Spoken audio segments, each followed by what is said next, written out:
Welcome to Hear Her Sports. Each week I talk to female athletes and women in sports to give voice to adventurous and athletic women and to inspire us to stay active and involved in sports. Meghan Morgan is the executive director of Girls in the Game. She and I talk about how her program empowers girls through sports, health, and leadership. We also talk about expanding Girls in the Game beyond Chicago and why sports are so important for girls of all ages. Welcome, Meghan, to Hear Her Sports.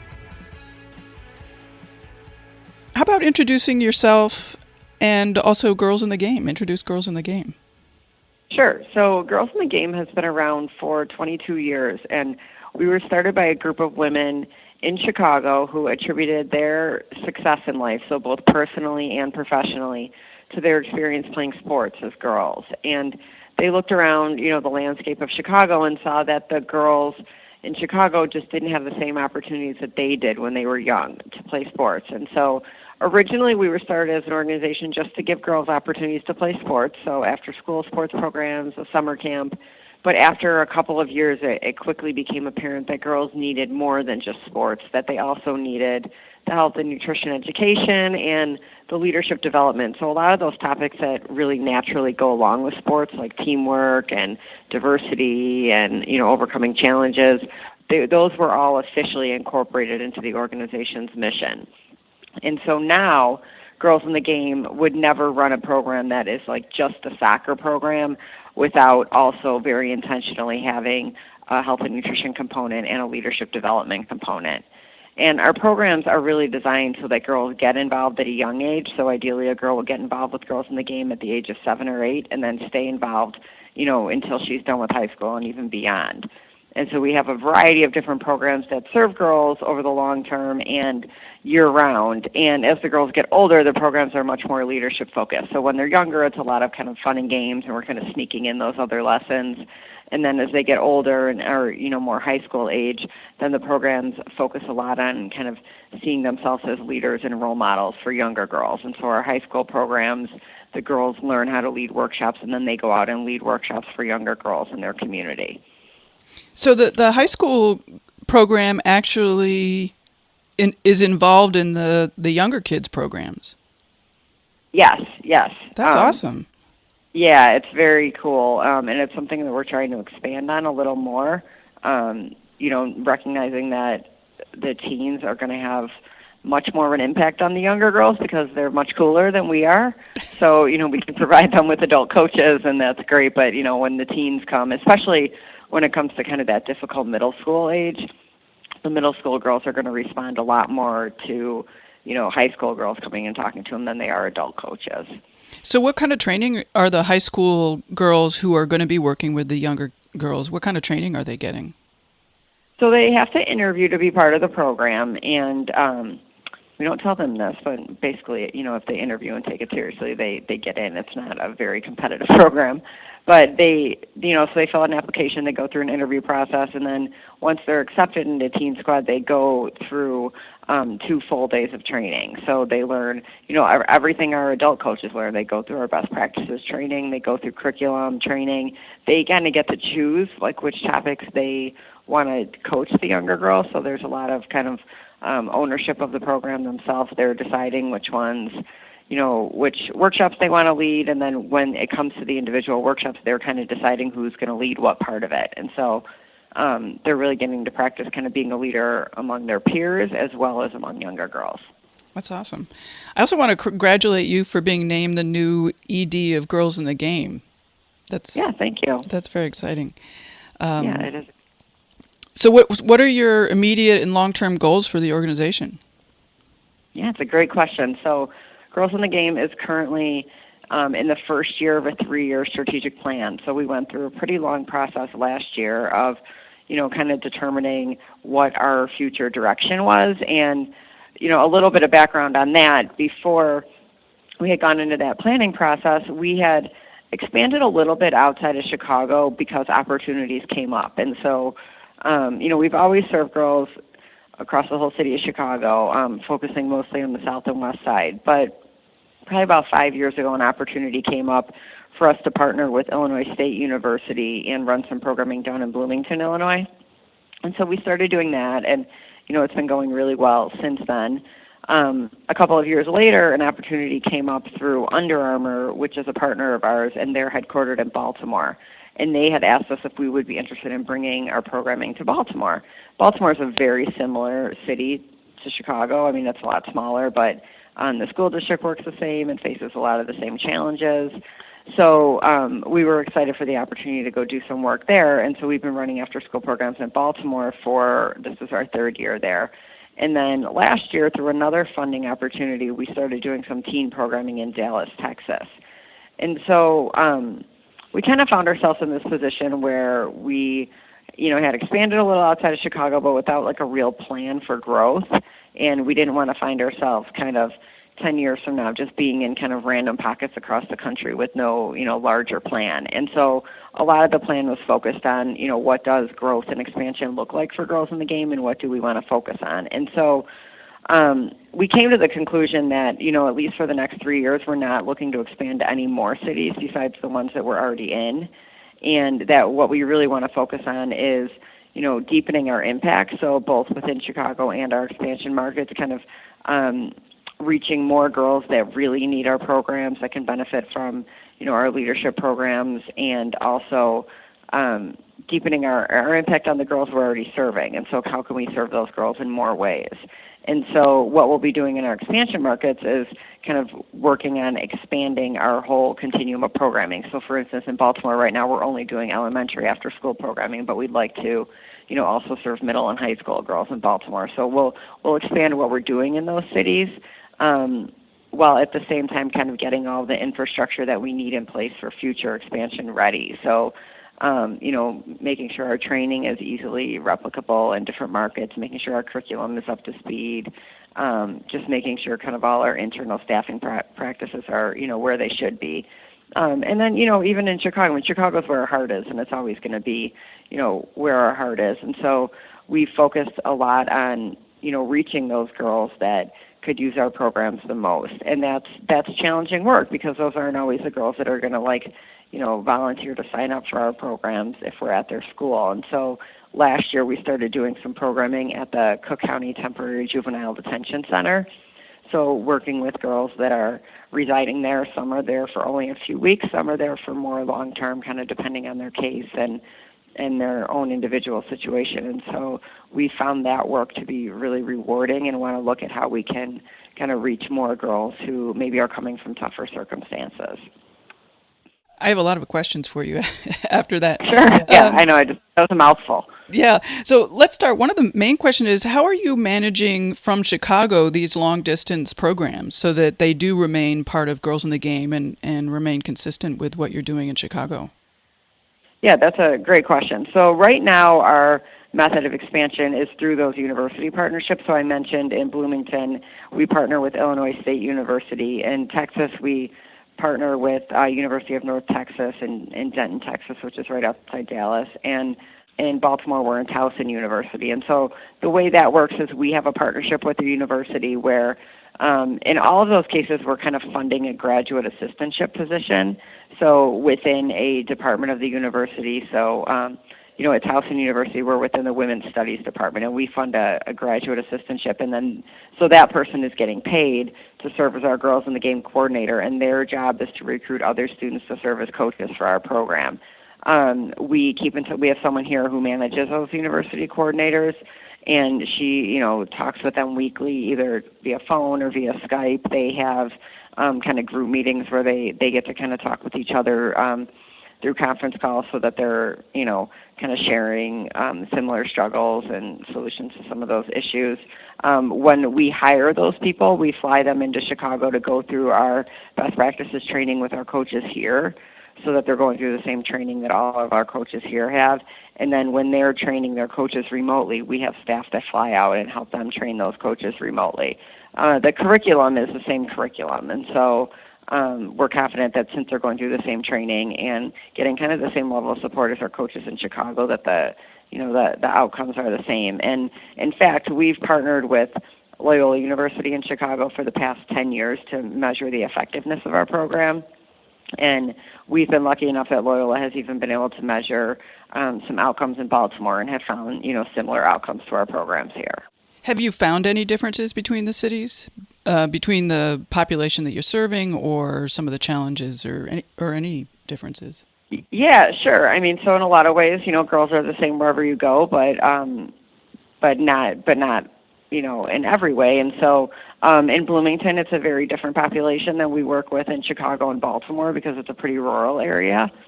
And so they're facing some of the same challenges when it comes to like obesity and lack of physical activity, but they're not necessarily facing the same kind of challenges that girls in Chicago are facing when it comes to violence, for instance. And so, a lot of the curriculum is, can address kind of a wide range of issues and is flexible enough to meet any girl's needs. But we also have some curriculum that is specific to certain situations. So, if we have a community in Chicago that is dealing with a violent situation, then we have curriculum that's very specific to that situation. So in those cases, we're not using that curriculum in Bloomington when it's not applicable. In Baltimore, it's a really similar population to Chicago, so we haven't found a whole lot of differences there. A couple of years ago when Baltimore was facing a lot of challenges due to violence and police brutality, we did find through our evaluation that there was a higher level of, kind of stress and anxiety in the girls there, which just made sense given what was going on in the city at the time and the communities where we're working there. And then in Dallas, we're working with teens down there. So teens are just different than younger girls in a lot of ways, obviously. And it's a little bit different than the population we work with in Chicago, where in Chicago, most of our teen girls, almost all of them are, first-generation college hopefuls. So, they all do go on to college, but they're the first ones in their families to be doing that. I would say in Texas, it's probably about half and half. So it's a little more diverse socioeconomically than it is in Chicago. It sounds like you have sort of a general plan, but you are also responding to specific events that happen in each city. Yes, absolutely. I mean, we have a set curriculum, but recognizing that, it's necessary for us to be responsive to what's going on at any given time in the communities where we serve. So it's not even city by city. In Chicago, it's community by community. And tell me a little bit more about working at the detention center. Yeah, so that was an opportunity that kind of came our way. They reached out to us. They found that a lot of the girls there were asking for sports opportunities. Like I said earlier, we're pretty clear in that we're never going to be doing just a sports program, and so we had a lot of conversations with them about coming in there and, saying that we'll come in and certainly facilitate sports, but we want to run, the whole spectrum of our curriculum, which includes the leadership development and the health and nutrition. We like to say we serve the whole girl. And they were very open to that, so it was a little bit of a process kind of going through the approval there and getting cleared by all of their processes, and then also on our end finding the funding for that program. But we started doing programming there, I think, last March or April, and are there twice a week. We work with two different groups of girls there, so one group tends to be more of the short-term girls that are probably in and out in a few weeks, and then another group is the longer-term girls who likely are there for probably more serious crimes, and so they're there for a longer period of time. And the girls have responded amazing. I mean, they are so receptive to the program, and they're so kind of open to what we talk about. We try to give them a lot of choice. So we'll go in with, here's different topics we can talk about and different sports we can play, and we let them choose which one they're interested in, and they've responded really well to that. They don't have a lot of choice in their day-to-day lives, so we want to give them that freedom to have a little bit of say in what they're doing. One of the programs we do with our teen girls outside of juvenile detention is called leader-to-leader interviews, where they go and interview women in different professions and kind of talk about their careers and their backgrounds and kind of give them an idea of what they might want to be thinking about for their own future. And so we've been able to do a couple of those at JTDC. We're bringing folks into the facility to do leader-to-leaders with the girls, and they've responded really well to that. So it's been really rewarding work. One of the things that we really would like to do, but haven't had a whole lot of success yet, it's still kind of a work in progress, is once girls do leave the facility, transition them into our existing programming. So we want to, kind of position Girls in the Game as an ongoing support for these girls, even after they're no longer in detention. And you said that that's been difficult. It's been difficult for a variety of reasons, yeah. One, just bureaucracy. So there's confidentiality issues. We don't even know the girls' last names when we're working with them when they're in the facility, and so it kind of puts the onus on the girls to reach out to us after they leave. And a lot of these girls are kind of going back into the same chaotic environment that ended up leading them to detention in the first place. And so recognizing that reaching out to Girls in the Game, while they may really want to do that, once they kind of get back to their everyday life, it kind of falls by the wayside. And so we've been trying to work with kind of their caseworkers that keep in touch with them after they leave to direct them to get in touch with us, and have made a little bit of progress there recently. So it's just everything there takes a lot of time. Everything there takes longer than we think it's going to. Right. That leads to a question that I had is how do girls find you, or how do their families find you, and how do they end up getting involved? Yeah, that's a good question. So it depends on the program. Our after-school programs, those take place at schools and parks, and so they find us through the school. We go there and we recruit in the classrooms. At lunchtime, we send stuff home with the girls. So that's pretty easy because we're coming to the school and leading the programming at the girls' school. Our teen program, a lot of those girls were involved with Girls in the Game when they were younger, so that's how they know about us. A lot of it is word of mouth, so a teen might be involved and might tell her friends about it, and then her friends want to join. We do go to different high schools and recruit there as well, and get in touch with guidance counselors and different folks at the school who might be able to refer girls to us.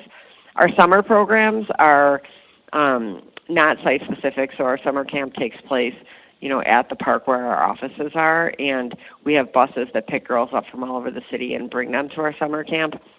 And so that is, they come to us in a variety of ways. Some are just parents kind of looking for something for their girls to do over the summer. A lot of them are after-school participants, so they're involved with Girls in the Game during the school year and then, want to stay involved throughout the summer. And then some are just girls that have been to camp, year after year, and they just keep coming back because they have so much fun. So it just depends on the program.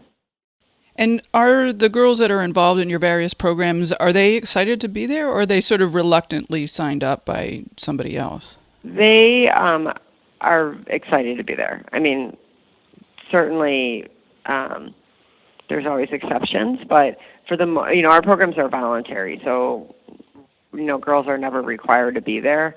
After school, the girls choose to come, and yes, they're very excited. If you came to one of our after-school sites, you would hear the excitement because they've been sitting still in a classroom all day. So by the time they get to our program, they definitely have a lot of energy to burn.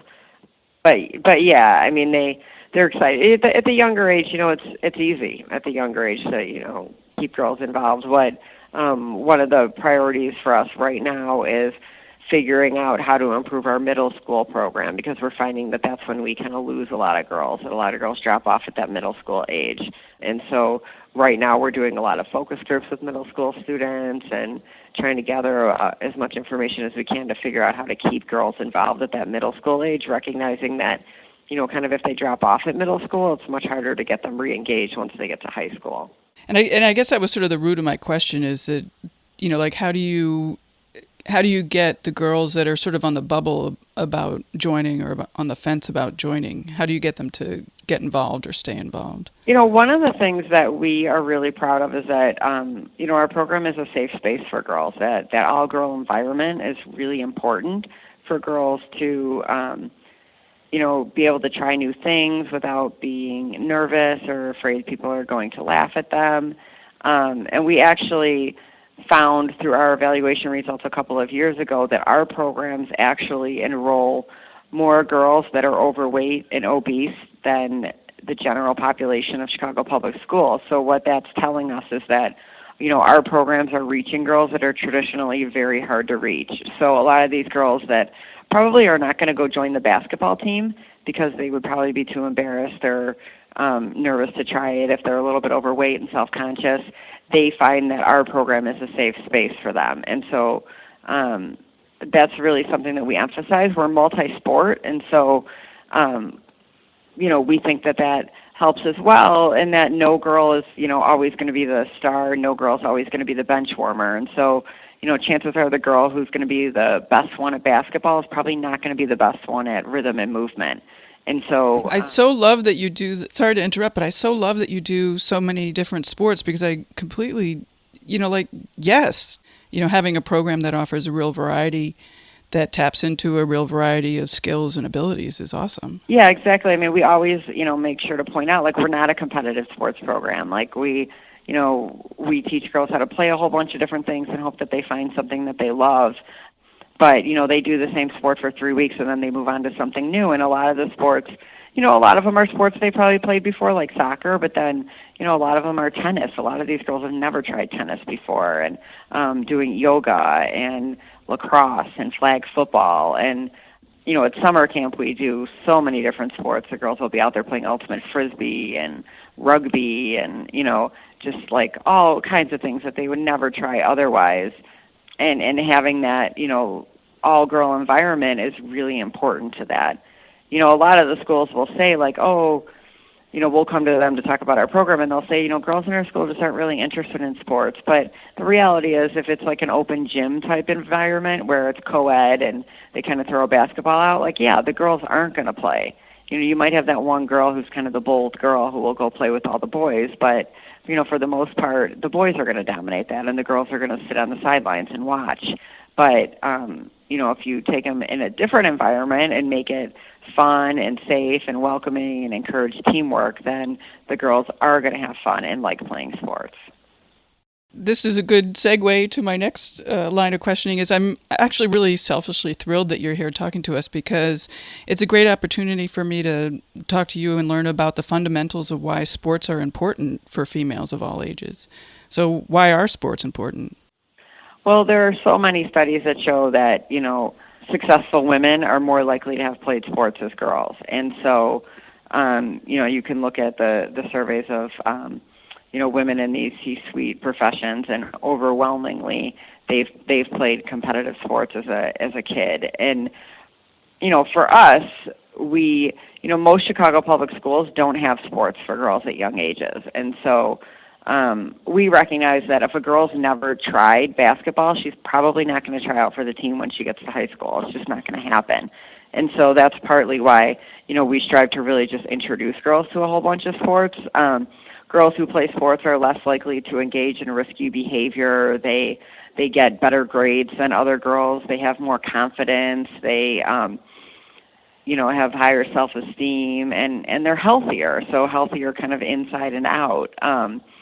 When we first started and we started, focusing on nutrition, it was before it was really this hot topic that it is today. I mean, now everyone's talking about childhood obesity, and, Michelle Obama really brought that to the forefront, which is awesome. But, when we started, it was really focusing on how to make girls healthy kind of inside and out, and recognizing that a lot of girls in Chicago just don't have the opportunities, and they don't have the safety. A lot of girls that we work with can't go outside and play in their communities because it's not safe to do so. And so, we really want to give them the opportunities to play sports and be active and get all those great things that go along with sports in a safe place. And you've been involved long enough in Girls in the Game that you can talk about sort of the long view of successes and challenges. Mm-hmm. Yeah. So I've been at Girls in the Game for more than 8 years now, and in that time, Girls in the Game has grown tremendously.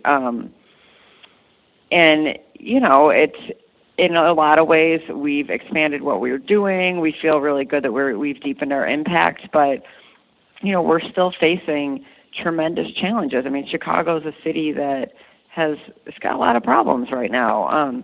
CPS has no money, and so we've always charged schools a program fee for our programs, and that's getting harder and harder for us to do, and we never want to turn schools away because of lack of funding. We don't charge any girls for our programs, but we also don't want to say, oh, we can't go to that school anymore because they don't have the money to pay for it. And so, from a funding perspective, it's been, more challenging every year to find the money to run our programs. And then recognizing that, the communities where we work, which are mostly on the south and west side, are facing, very real challenges with violence and poverty and, lack of employment, and all of that is affecting girls. And so often girls are left out of the conversation. I mean, there's a lot of conversations in Chicago about how to stop the violence, and all of that centers around how to get the guns out of young boys' hands, which obviously is important. But what no one is really talking about is that girls are disproportionately affected by the violence. They might not be the ones that are usually pulling the trigger, but they're there. And these are their friends, and these are their boyfriends, and these are their brothers. And so, we want to make sure that girls are a part of that conversation too. So as much as I feel like we've made a lot of strides, we also continue to face a lot of challenges, when it comes to girls and their needs in Chicago. You're certainly dealing with a lot. I mean, you're dealing with, specific stuff to the communities that you service, but you're also dealing with issues about girls in society in general. Yeah, I mean, I think this past year has really brought a lot of that to the national conversation, and in a good way. And so we've been trying to make sure that we're part of that conversation. I mean, we're not a political organization by any means, but when you're talking about girls and women's rights, that sort of transcends politics. And just hearing on a national level how far women and girls still have to go to get equal treatment just reminds us of why the work we're doing is so important. Because one of the things we do is, not just give girls opportunities to play sports and be active, and that's all really important, but what's more important to that is that we help girls kind of discover their voices and see themselves as leaders and realize that they can affect change, in their communities and in their own lives. And we really see ourselves as kind of empowering the next generation of female leaders. How are you doing that? One of the things that I read about your program is that you do encourage speaking up for themselves and, allowing for healthy conflict resolution. And I was just wondering very specifically how you're going about doing that. Yeah, well, at a younger age, we have curriculum that's, very specific to conflict resolution and making smart decisions. And so it's age appropriate. At a younger age, it's a lot of kind of role-playing scenarios and what would you do in this situation and talking about it. And then, at a teen level, it's a lot of kind of teaching them to affect change by doing. And so they'll look at how they can implement like a service project in their communities or their schools. Just by going out and kind of leading workshops for younger girls, they're seeing that they can be a role model for those younger girls, and that they can, be someone that those younger girls look up to, and that's a big responsibility. Another thing that's really kind of important to our teen programs is we're bringing girls together from all over the city, and so these girls don't necessarily know each other until they get to Girls in the Game. And so because of that, they're learning to work with people that are different than them, that are from different communities. And, when they're planning the workshops, I mean, it's on the teens to kind of figure out who's going to do what, and then afterwards talk about, like, what went well, what didn't go well, what could we have done better, what should we do differently next time. And, they're working that out amongst themselves. And so they're learning, by doing, how to kind of work with other people, how to, figure out different opinions, how to bridge differences, and things like that. How are you teaching girls to talk up for themselves and, not being so worried about being liked or being nice or things like that? Yeah, that's a good question, and that's a hard thing to teach young girls. I feel like as I have a young daughter, and I try to be so conscious of, how I talk with her and making sure that, she's being raised, and she's 2, so obviously I've got a lot of time, but how she's being raised, to be the strong, confident girl. But I think one of the things that we emphasize to teens is that there's different kinds of leaders. So you don't always have to be the loudest voice in the room, but often it's not the loudest voice in the room that is the voice that everyone wants to listen to. And so a lot of it is exposing them to different leaders. And so, they'll meet women through the leader to leader interviews they do, but through, we'll bring in guest speakers like we brought in last weekend. The teens were able to hear from a woman who started a line of dolls that were like sports dolls. So to kind of counteract like the Bratz dolls and things like that, this woman created. Oh, tell me more about these sports dolls. That's awesome. Yeah, I can't think of the name. I think they're called Go-Go sports dolls.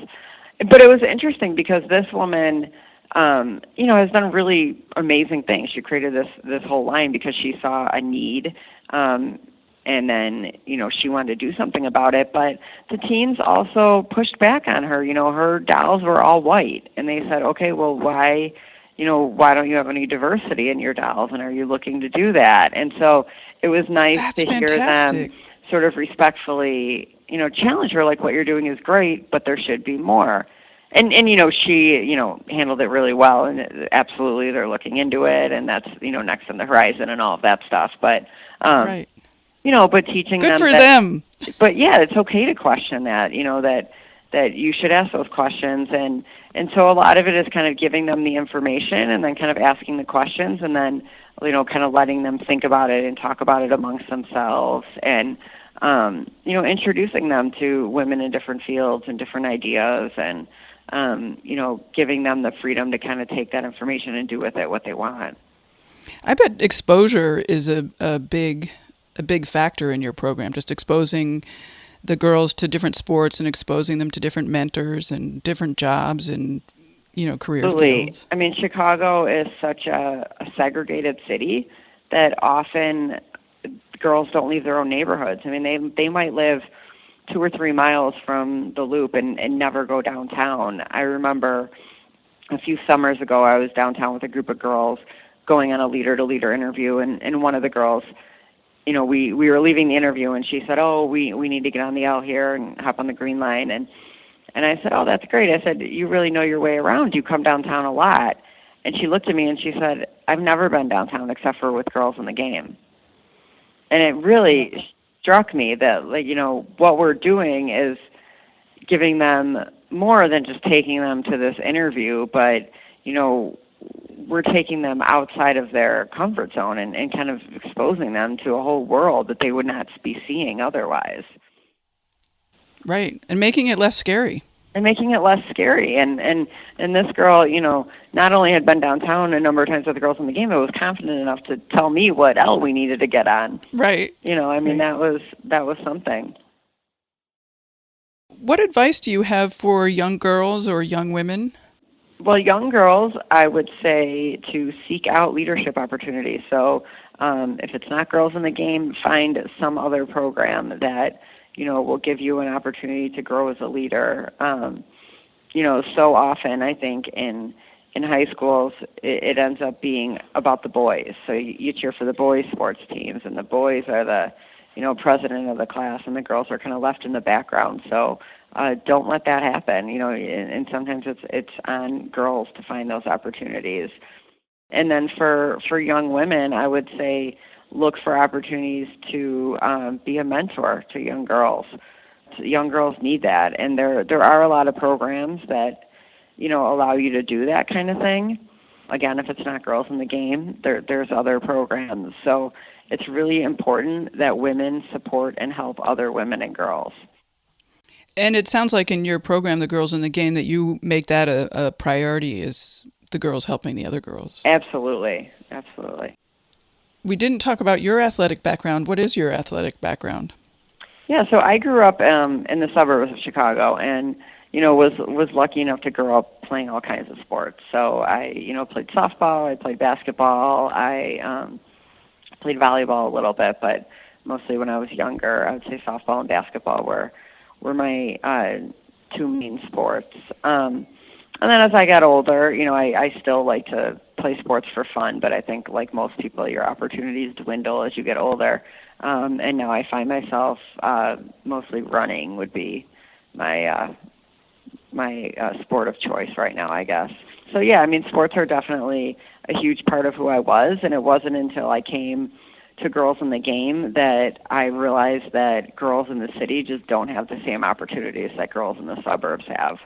I mean, when I grew up, it wasn't like, whether I could play sports, it was which sports I was going to play.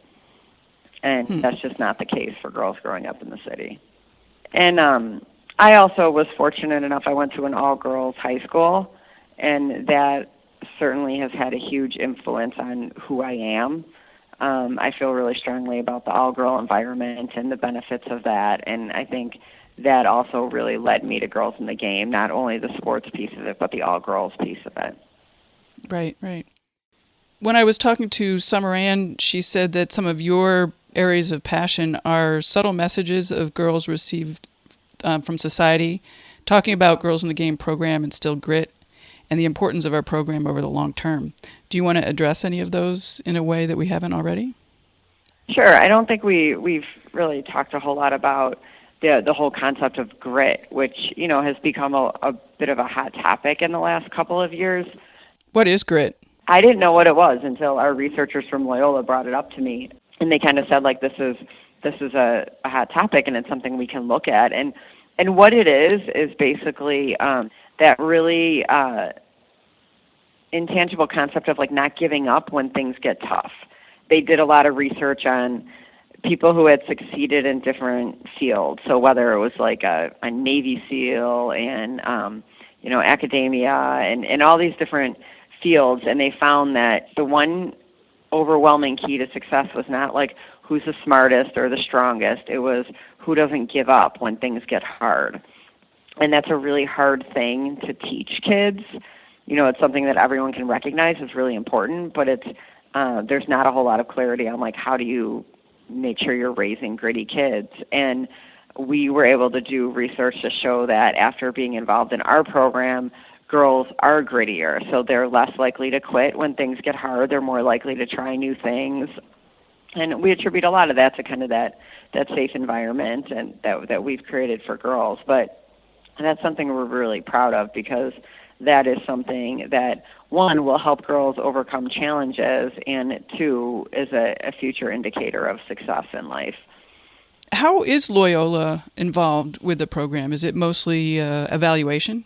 Yeah, so it's the Loyola Department of Psychology, and a tenured professor there, her name is Dr. Amy Bonart, and they've been involved, just evaluating our program for the past 10 years. So, every year we kind of shift up the evaluation a little bit and look at a little, sometimes we're always looking at some of the same things, but, we'll also look at, like, okay, well, what if we took a look at this year?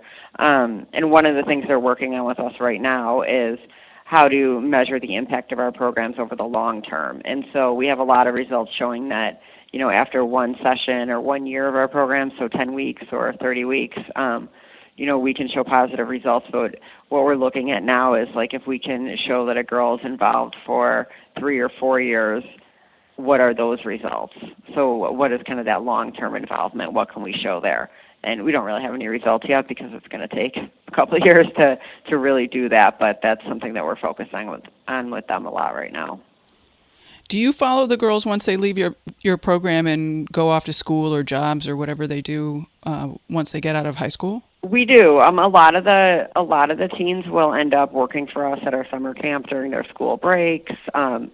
If they go to school in Chicago, some of them will end up coaching for us, year round. We have right now on staff, we have a full-time staff member who is an alumni of our programs, and we have, I think, 2 more alumni who are currently coaching in our programs.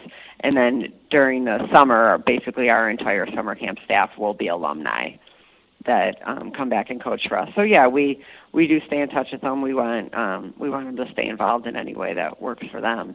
And I assume that they remain successful and positive and gritty. Yes, exactly. And if I don't live in one of your cities, what do people do to get involved? Well, we could end up being in one of your cities at some That's point. Very but, true. Follow us on social media. I don't know if you are already doing that, but I am, yeah. Yeah, and, share our posts. We try to share information that is relevant to anybody, not just someone who lives in one of our markets. Just information that's empowering to girls and women. We try to be a real voice for girls and women, so to advocate for, women and girls doing amazing things. So if you can, help us spread the word on those things, that's a huge help. Is there anything else that you'd like to cover that maybe we haven't talked about? No, this has been great. It's been fun talking with you. Yeah, fun talking to you as well. This is certainly an interest of mine, and I really applaud what you guys are doing. It's awesome. Thank you. Definitely check us out and check out our website and our social media and stay in touch. Thank you. Thank you so much.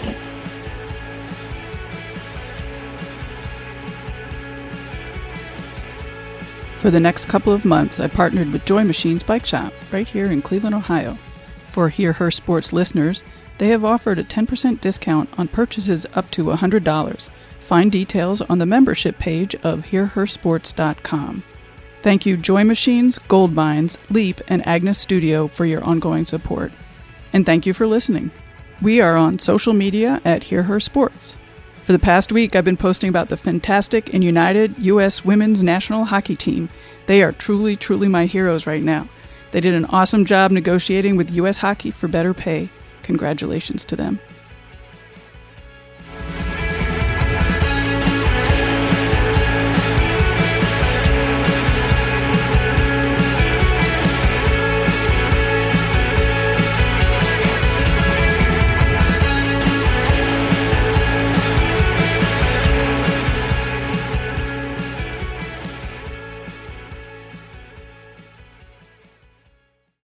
Whether you are a brand new runner or you've been running for years, there is always a new way that running can change your life, and this is what the Planted Runner is all about. Being planted also means you're ready for growth. You can start exactly where you are right now and get better. I'm Coach Claire Bartholic, and I've coached hundreds of runners of all ages and abilities with science-backed training, nutrition, and mental strength techniques. And on the Planted Runner podcast, I'll share it all with you. You can be a better runner at any age. I'll show you how.